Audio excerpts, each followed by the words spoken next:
just like any other kid, confused. When somebody would ask me, what is it that you want to become? I would have no single answer. Because I was very active in all possible sports. I was lucky that my school had facilities that catered to every possible sport under the sun. We could play cricket, we could play football, volleyball, basketball, we even had baseball. And as a member of so many social and premier clubs, I also had access to games like golf. So one day it was cricket, the next day it was football, the third day it was golf, the fifth day it was snooker and billiards. Then extracurricular activities, we could actually get into drama, acting, anchoring. We could take part in so many drawings, art, carpentry, aero modeling, name it. And those were the hobbies and activities in my school. So one day it was, what do you want to be? I want to be an actor. The next day, what do you want to be? I want to be a cricketer. The third day, what do you want to be? I want to be a golfer. So there was no single decision that I could take at that time. And I think even today, every kid faces that problem. In the 80s and 90s, sports, acting were not considered as professions. They were hobbies which people pursued. They were counted as hobbies and that's it. We didn't have access to them as professions for us. We didn't have the kind of development that today's generation has to pursue those as professions. So the standard professions that we had access to was either be an engineer or be a doctor or be a chartered accountant. Acting, sports, cricket, not a profession. Either it was a time pass or it was a hobby. The funny thing is, in my family, there was nobody with that title, the doctor. And my parents were very keen that at least in this family, let's have somebody with the title, the doctor. So that's where I came in. I was the right candidate for it. I was good in my academics. I was pretty interested, and whatever I took up, I gave my 110%. And my father always knew that I had other interests. He knew I was into extracurricular activities, he knew I was into sports, but he just told me this one thing, that once you get your academic graduation, once you become a doctor or a dentist and get that title and graduation, you're free to go ahead and pursue your passion. Good evening, I'm Hariani on Headlines Today. Let's have a look at today's headlines. For the last 20 years, along with my dental practice, I've also been a passionate anchor, a compare, a voiceover, an RJ, a VJ, and an auctioneer at many charitable events. The greatest breakthrough for me was, initially when I started off, I would just anchor for events in the family or in my social club, and to an extent the dental and medical fraternity.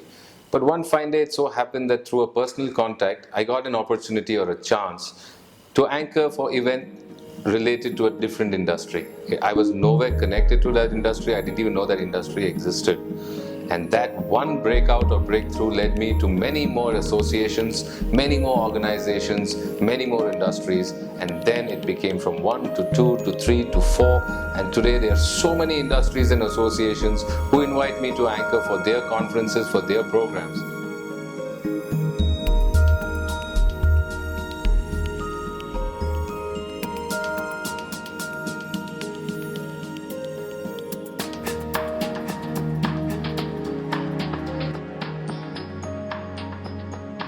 What can I say? Marriage to Samir has been like a roller coaster ride. Very fast paced and filled with shots of adrenaline, made even more beautiful because of my twin sons, Ritik and Rohan.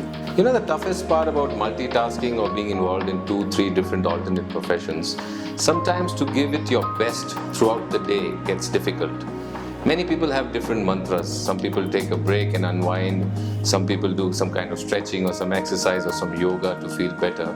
My mantra is, don't give yourself the break. Because the moment you break your continuity, you lose your flow, you lose your energy, you lose your enthusiasm, you lose your zeal. As I can recall, even from our college days, he's been exactly like this, with oodles of energy, bundles of enthusiasm, always participating and winning in jam sessions, and he used to love to compare our dental events. You just give him a mic and that's it. Mike and he become inseparable. I believe in that adage that failure is a stepping stone to success. So every time you fail or goof up, it's invaluable experience for you in your life. The first time that I actually went zonal to an intercollegiate level, all the students of my college were cheering me on and clapping for me when I walked on the stage. And there I stood and I forgot what I was doing and what I had to say. I just said good evening and then I started blinking and I just drew a blank. And those cheers and claps, they turned into boos and hoo-has. and get this guy out of stage kind of remarks.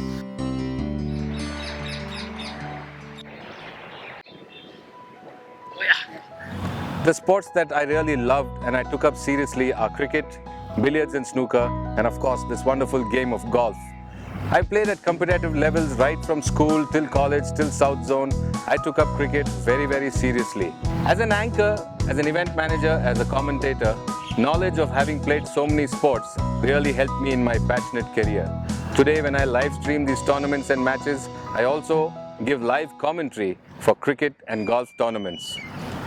My children have also got addicted to this game of golf, and today the three of us as a family enjoy this game together. I know that one day my children also will come to that same confused state where I was many years ago, and they may ask me, and my advice to them would be, enjoy what you're doing, love what you're doing, and follow your dream or pursue your dream. My message to all of you out there is, live your passion.